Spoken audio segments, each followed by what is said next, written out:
What is up, everybody? BK Voiceover here, and welcome to the first Seahawks game recap of the 2022 season. And oh boy, do we have a doozy to go over today. Week 1, Seattle was playing on Monday Night Football under the bright lights against none other than the Denver Broncos, the new home of our long-tenured franchise quarterback, Russell Wilson. They came into Lumen Field expecting an easy game. They came in expecting to walk all over us. And oh boy, did we show them the door. Now, wasn't a perfect game by any means. However, both sides had their ups and downs, but in the end, Seattle held on to win a low-scoring nail-biter 17-16. And today, we're going to be running down a quick recap of the game, the winners and losers of this game, and what this means going forward, and covering any news that came out of the game. So, without further ado, we'll go ahead and get started. But before I get started, as always, if you like the video, be sure to drop a like on the video. It helps me know that I'm doing a good job. Also, if you want to be up to date on Seahawks news, discussion, and game recaps like this one during the regular season, and hopefully postseason, and also discussion during the offseason, hit that subscribe button and hit the bell icon to be notified whenever I post. So without further ado, let's get underway. Let's go to the play-by-play. We're going to go ahead and pause this because I don't want this video to get copyright striked. That would suck. So, first drive of the game. Seattle gets the ball to start the game. We got to see right away what this offense could do under Geno Smith, and I was pleasantly surprised. Geno Smith was a fantastic game manager in this game. He played great. He was playing a bit of more of a conservative offense against a good Broncos defense, but he did well. First drive, takes it all the way down the field, and they score a touchdown, a 38-yard Will Dissley pass. He was wide open in coverage. After scrambling around and just waltzed it right in for a touchdown, Seahawks get on the board first. Russell Wilson, not to be denied, they drive way down the field, 77-yard drive, eventually getting stopped by a solid defensive effort in the red zone. They settle for a field goal. It's now Seattle 7, Denver 3. Next offensive drive, Seattle does a great job. They drive all the way down the field. They get into the red zone fine. Noah Fant has a tight catch, really close to a first down, but just a little bit short. Seahawks decide to go for it on fourth down. Geno goes for the QB sneak, slips, and unfortunately they turn it over on downs. However, it would not end up hurting Seattle because Broncos would end up punting it away after 7 plays. They would give the ball back to Seattle, who would drive down the field and get a field goal. It's Seahawks then are up 10-3. Then Broncos get the ball back and they get their own first touchdown of the game on a total misplay by rookie Cody Bryant. He got burnt by Jerry Jeudy. He took it 67 yards to the house. Yeah, so the game is tied at this point in the second quarter. Seahawks go down and they command another great drive. 7 plays, 75 yards, and they score on a strike. A 25-yard passing touchdown to Colby Parkinson, his first NFL touchdown. Great job for the third-year player to Stanford. Seattle is now up 17-10. Russell Wilson not going quietly into the half. He drives down the field, 9 plays, 57 yards, and kicks a field goal. And going into the half, Seattle is up 17-3. And then things grind to a screeching halt for both sides. So Seattle got the ball to start the first half. So Broncos get the ball to first chance, and they're driving. They get all the way down to the half-yard line. Melvin Gordon is ruled down short. So they hand it off to Melvin Gordon again, and he gets hit like half a yard away from the end zone. And at first glance, it looked like the ball crossed the plane, but on second look, he did not have possession of the ball when it crossed the plane. It bounces around a bit, and then Seattle recovers the fumble, returns it out to their own 10-yard line. Fantastic defensive play at the goal line. Fantastic way to cap a drive. This is the difference between like a good bend and break offense and a bad bend and break off, but don't break offense.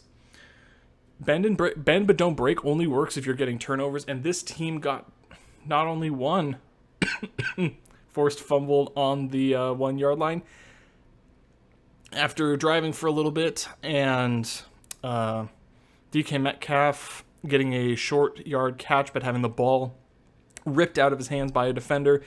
Broncos get the ball right back, and they march right down the field, down to the 1-yard line. Out of shotgun, Javonte Williams gets the ball, and then Uchenna Nwosu punches the ball right out of it. It goes into the end zone and is recovered by, I think it was it was recovered by Mike Jackson, who was another guy who had a fantastic game. Recovered by Mike Jackson. It's a touchback. Seattle gets the ball at their own 20. Unfortunately, this drive doesn't go anywhere. A lot of mistakes on their own, a lot of penalties. They go 9 plays but only manage 16 net yards. There was a really good Rashad Penny run for 23 yards. Of course, that was called back due to holding on Abraham Lucas. So yeah, just I don't know what happened. Like the first half, the Seahawks offense was driving. They were consistently moving the ball, short, sweet plays, and occasionally breaking it open for some bigger plays. But yeah, I don't know. You get to the fourth quarter and it just kind of like grinds to a halt. So I don't know what happened.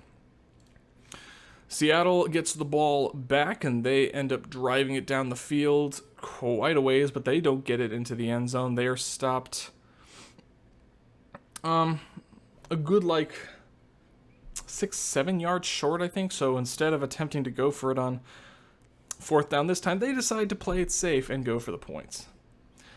So now Seattle gets the ball back. They've got about 6 minutes left on the clock. However, Broncos still have all of their timeouts. So if Seattle wants a really good chance of winning this game, they really need to drive. They need to eat up a lot of the clock.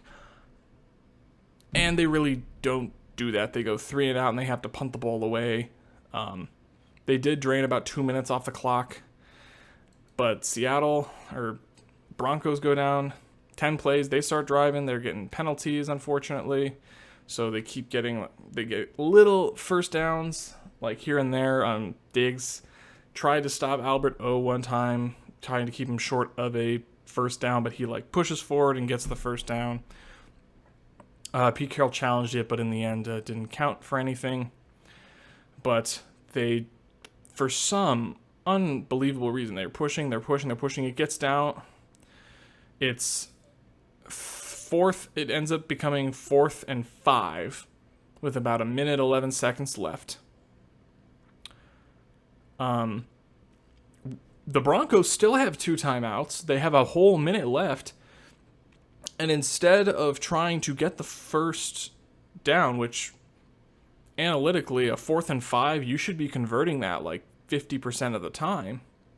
Instead of risking going for it on 4th and 5, they decide to bring out Brandon McManus to try and nail a 64-yard punt.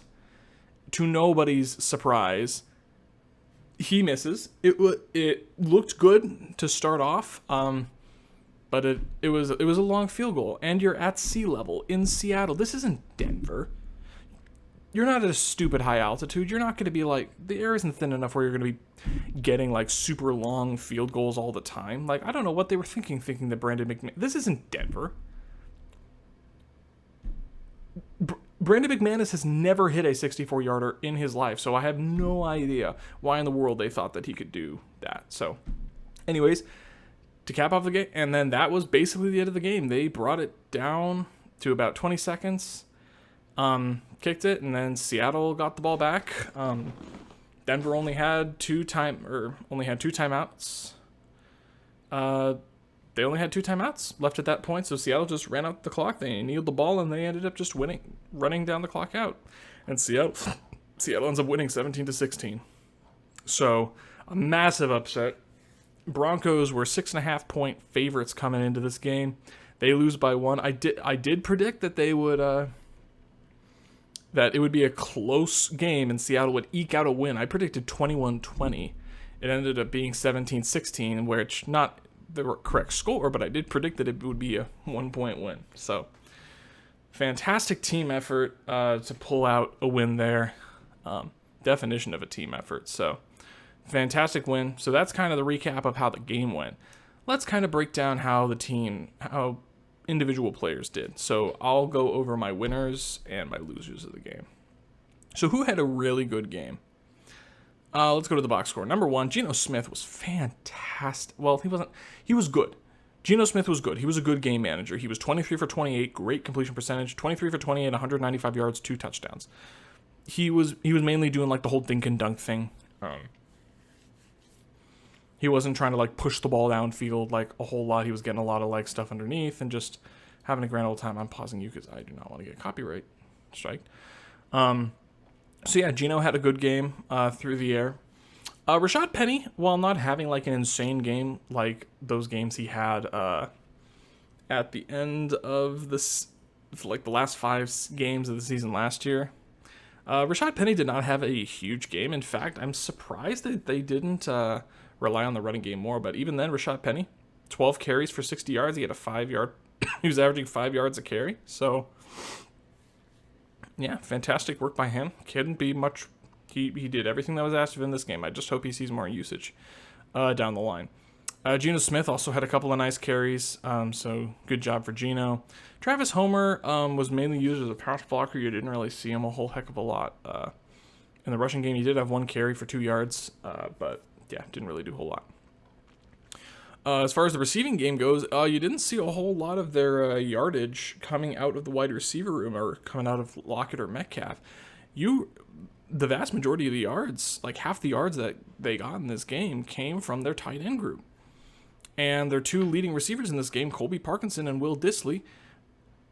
Colby had 2 catches for 43 yards and a touchdown. Will Dissley had 3 catches for 43 yards and his own touchdown.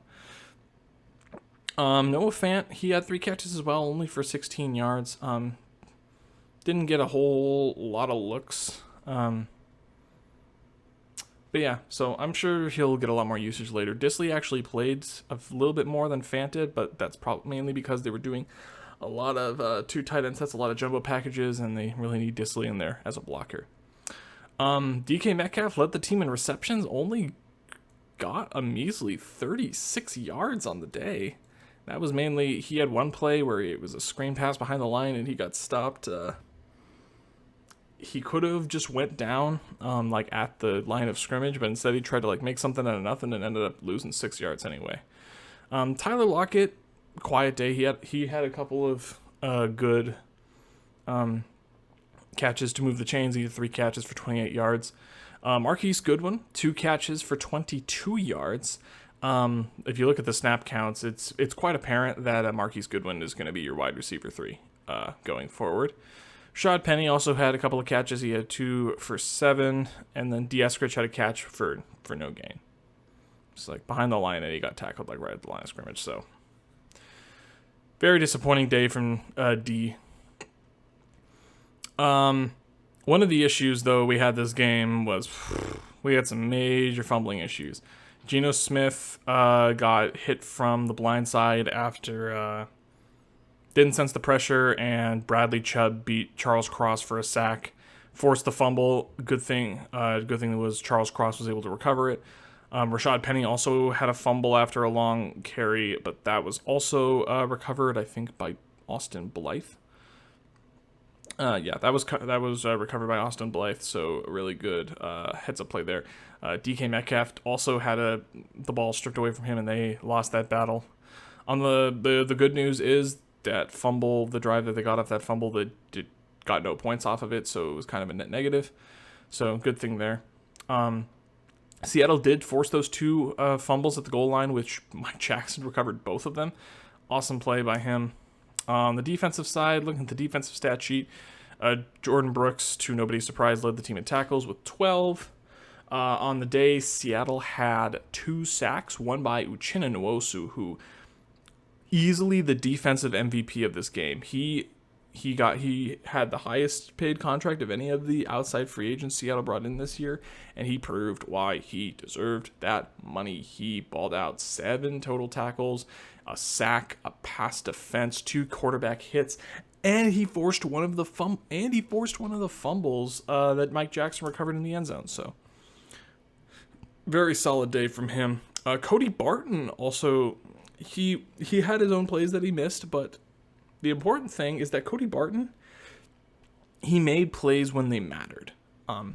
He had that big sack on Russell Wilson, which ended up forcing them to go for a field goal instead of continuing their touchdown or their drive to go for a touchdown. So big play there. Also had a big play on Denver's final drive to basically stop Melvin Gordon in his tracks. Basically ended up being one of the reasons why they decided to go for the field goal. So awesome plays by Barton.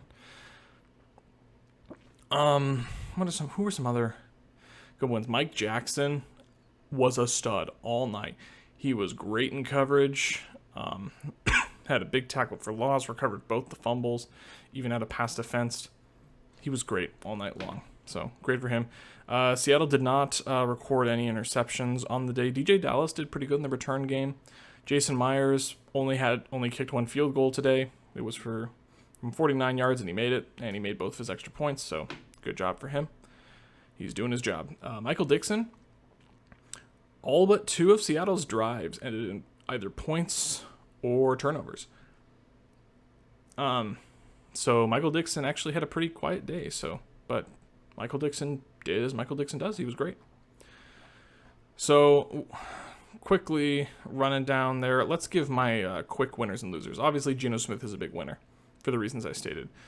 Penny is also a winner. He was quiet on the day, but he was very efficient with his carries. 5 yards a carry. You can't ask for much more. I just hope he sees we see more usage of the ground game in the future. Other winners: Colby Parkinson, Will Dissley, Noah Fant. All the tight ends did fantastic. Not much else I can say. They were great. Uchenna Nwosu, absolute stud. God, Mike Jackson was a stud. Tariq Woolen, he did give up 2 pass interference penalties, which is rough. You got to clean that up. But arguably, one of those pass interference calls, one of those pass interference penalties actually saved Seattle, or saved them from the Broncos getting a touchdown. So I'm willing to forgive that. So he did have 1 bad pass interference call, so he should be penalized for that. But aside from that, he was great. 34 coverage snaps. He was targeted 3 times on plays that did not end in a pass interference call. Didn't allow a single catch outside of those. So Tariq Woolen had his own issues, but he did good for a rookie 5th rounder. Can't really ask for a whole lot more. And then Cody Barton. Cody Barton was also another winner of mine, because even though he did miss some plays, he made the play when it mattered. So good on Cody Barton. Then we have the losers. As far as losers go, I really only have 3 big losers on the day. Number 1, DK Metcalf. I get it. You want to make something out of nothing, but sometimes you just got to go down. Sometimes you just got to realize, hey, getting dropped for a loss of 1 right now was better than trying to make something out of nothing and getting dropped for a loss of 6. So did have a lot of catches, did make some really good catches in tight coverage, even on Pat Surtain. He had a decent night against Pat Surtain, but he's mainly a loser because of that fumble. Got to work on protecting the ball. Yeah, DK Metcalf has got to improve from tonight, and I know he will. We know what he's capable Another big loser on the night, Daryl Taylor. Uchenna Nwosu definitely was my defensive player of the game for Seattle tonight. Daryl, he was getting consistent pressure on Russ. Unfortunately, he was the only one that was getting any kind of pressure on Russ all night. Daryl Taylor was nowhere to be found. Nowhere to be found at all. He had a couple QB hits, didn't have a single tackle. He was getting stuffed, and yes, he did get held a couple of times, but you need to be more effective than he was tonight. So, pretty, just very disappointing night from Daryl Taylor. He's supposed to be like our best pass rusher, and he did not look it tonight. Needs to figure himself out. And then last but not least, Cody Bryant is my biggest loser of the night. And I get it. And guys, don't flame him. He's a rookie. He's not going to be perfect on his first go-around. And tonight was his welcome to the NFL moment where Russell Wilson and Jerry Jeudy torched him for a 67-yard touchdown. He came in replacement of Justin Coleman, and after giving up that play, he did not see the field the rest of the night. Nor should he, honestly. That was pathetic. Hopefully he learns from that failure in the game, and he gets better because of it. So, yep, that was kind of my breakdown of the players. Unfortunately, this win did not come without its losses. It sounds like on the injury side of things,